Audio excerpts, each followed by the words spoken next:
नमस्कार मित्रों, मेरे YouTube चैनल पर आप सभी का स्वागत है। हम तैयारी कर रहे हैं हिंदी साहित्य की। हिंदी साहित्य में हम चर्चा करेंगे आज भीष्म साहनी जी के नाटक और जगदीश चंद्र माथुर जी के नाटक। ये नाटक मैं आपको ट्रिक के माध्यम से याद कराऊंगी। चलिए हम शुरू करते हैं। पहले भीष्म साहनी जी के नाटक। तो इनका सबसे पहला नाटक है हानुष।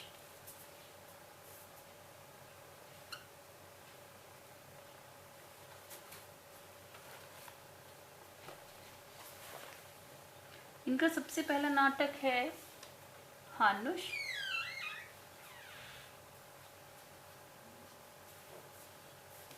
दूसरा है इनका कबीरा खड़ा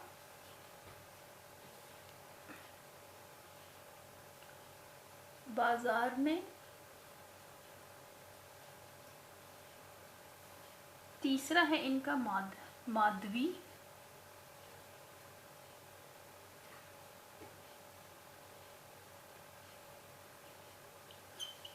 अगला है इनका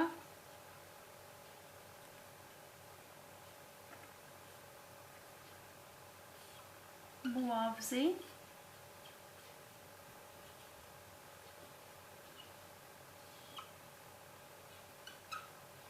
पांचवा है इनका रंग दे बसंती चोला। रंग दे बसंती चोला। और छठा है इनका आलमगीर।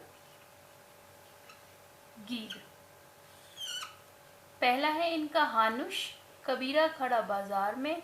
तीसरा है माधवी।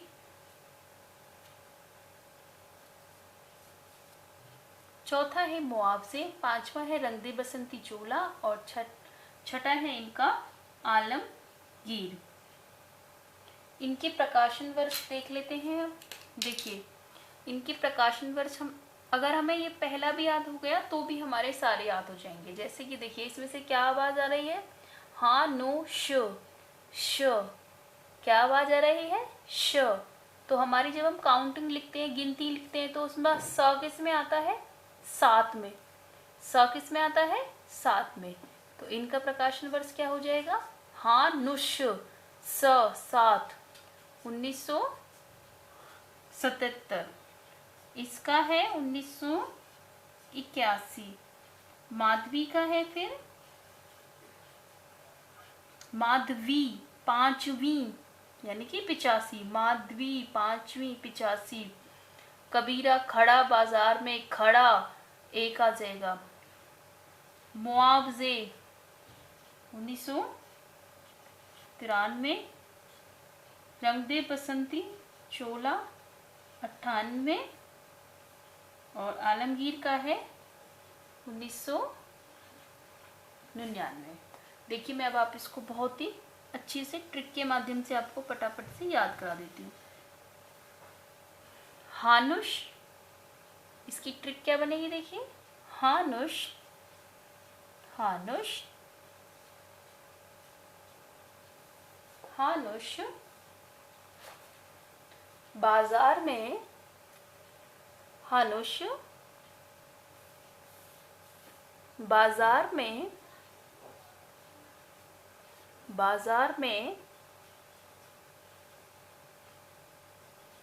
माधवी को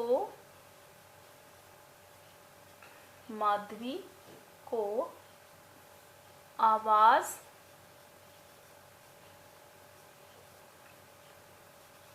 लगाता है बसंती। अरे ओ बसंती, या फिर लिखो बसंती। आवाज लगाता है बसंती, तुम्हारा आलमगीर आया है। आलमगीर, गीर मतलब होता है ना राहगीर, तो यानी कि राहगीर लिख सकते हैं या फिर आलमगीर लिख लीजिए। आलमगीर आया है। देखिए हानुष बाजार में माधवी को आवाज लगाता है। बसंती, बसंती यानी कि आप इसको शोले मूवी से याद रखेंगे, बसंती, ठीक है। बसंती तुम्हारा आलमगीर आया है। हानुष, हानुष हो जाएगा बाजार, कबीरा खड़ा बाजार में, माधवी, माधवी आवाज, ये आवाज तुम्हारा, आवाज लगाता है बसंती का, रंग दे बसंती चोला, और आलमगीर का आलमगीर। आप यहाँ भी ये भी लिख सकते हैं तुम्हारा राहगीर आया है, लेकिन ऐसे अच्छी याद हो रही है। हानुष बाजार में माधवी को आवाज लगाता है, बसंती तुम्हारा आलमगीर आया है। चलिए, और इसको एक सबसे जो याद रखना है हमें पॉइंट, क्या याद रखना है, हानुष 7, 1977 से शुरुआत हो रही है। चलिए अब मैं आपको जगदीश चंद्र जी की बता देती हूँ। जगदीश चंद्र जी का सबसे पहला नाटक है हमारा कोणार्क,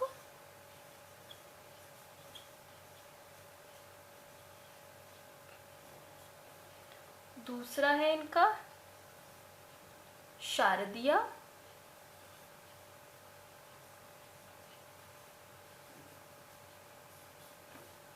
तीसरा है इनका पहला राजा,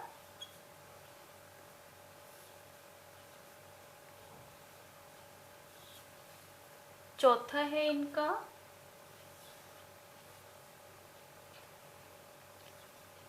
दशरथ नंदन, और पांचवा है इनका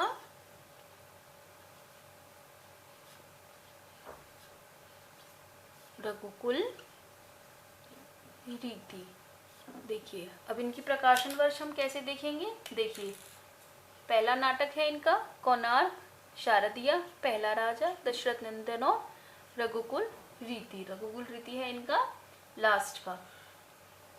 देखिए कोणार्क, कोणार्क पीछे क्या आ रहा है क, और जब हम 1 2 3 करते हैं तो एक किस में आता है, एक में ही, तो इसका 1971 क, एक, 71 की बाद 1951।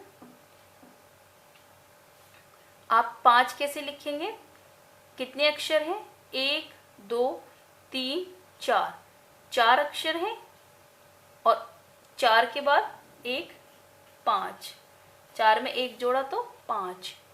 क, क, क किस में आता है, एक में, तो 4 शब्द हैं, 4 शब्द में अगर 1 जोड़ा तो 5, क का 1। 1951 शारदिया, 8 साल बाद, पूरा 10 साल बाद, पूरा 74 का है हमारा ये 5 साल बाद का, और ये हो गया 85। कोणार्क 1951, शारदिया 1959, पहला राजा 1969, दशरथ नंदन 1974 और रघुकुल रीति 1985। अब इसकी ट्रिक कैसे बनाएंगे हम,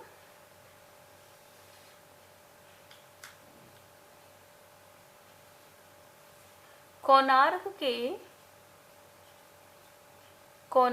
के शरद, कोणार्क के शरद पहले ऐसे राजा हैं जिन्होंने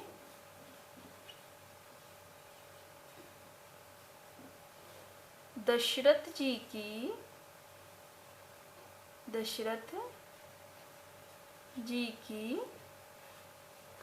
रघुकुल रीति को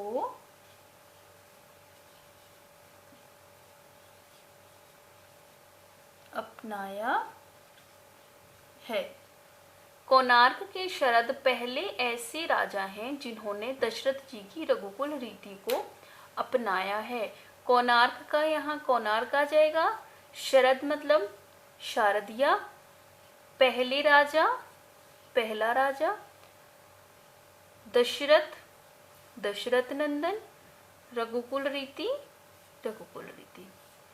ये हैं इनके दोनों के, भीष्म साहनी जी और जगदीश चंद्र जी के नाटक।